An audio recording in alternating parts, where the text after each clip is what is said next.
अगर आप भी चाहते हैं कि आरसीएम म्यूजिक के वीडियो सबसे पहले आप तक पहुंचे, तो लाल बटन को दबा के चैनल को सब्सक्राइब जरूर करें और साथ में बेल आइकन को दबाना ना भूलें।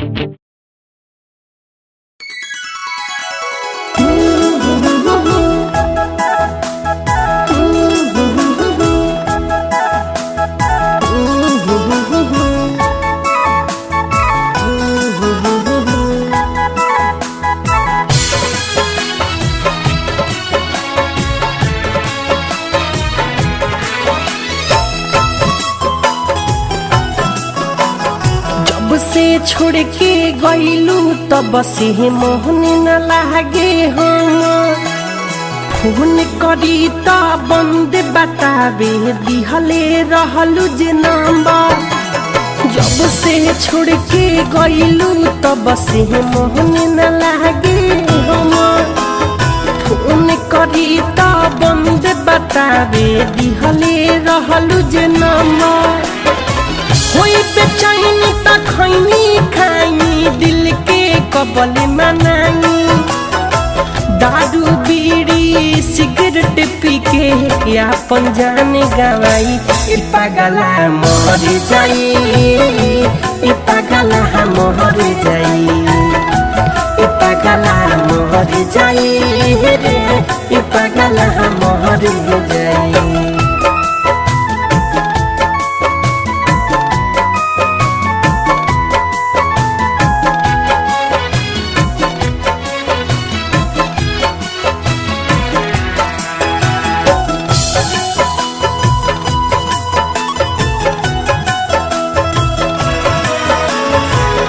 के कौन बहाना हमसे मिल तू चली आव, जान से ज्यादा चाहिए हम अब ना तू सताव।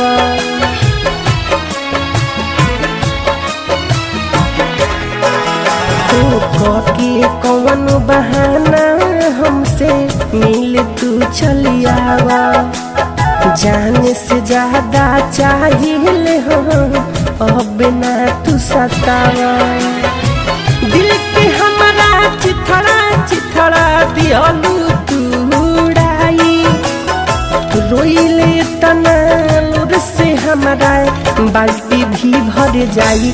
कि पागला मर जाई पागला मर जाई पागला मर जाई पागला मर जाई।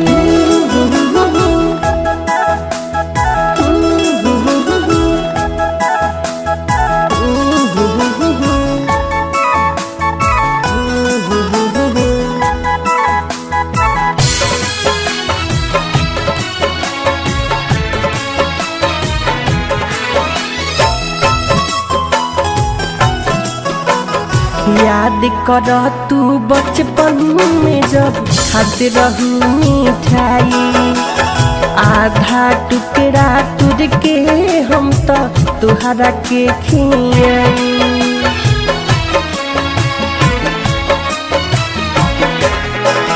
हो याद कर तू बचपन में जब खाते रही मिठाई, आधा टुकड़ा तुर के हम तो तुहरा के खियाई।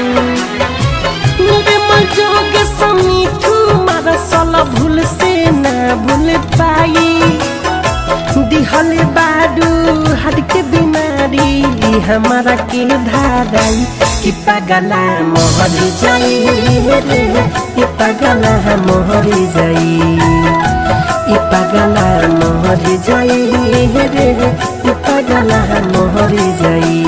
जब से छोड़ के गईलू तब से मोहन न लागे हम फोन करी त बंद बतावे दिहले रहलू जे नंबर।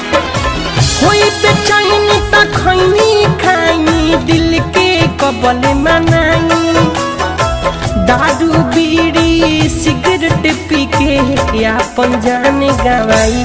पागला मर जाई पागला मर जाई। पगला मोहर जाई रे ई पगला मोहर जाई। डाउनलोड कीजिए RCM music official app play store से। RCM म्यूजिक के सारे ऑडियो वीडियो डाउनलोड करने के लिए।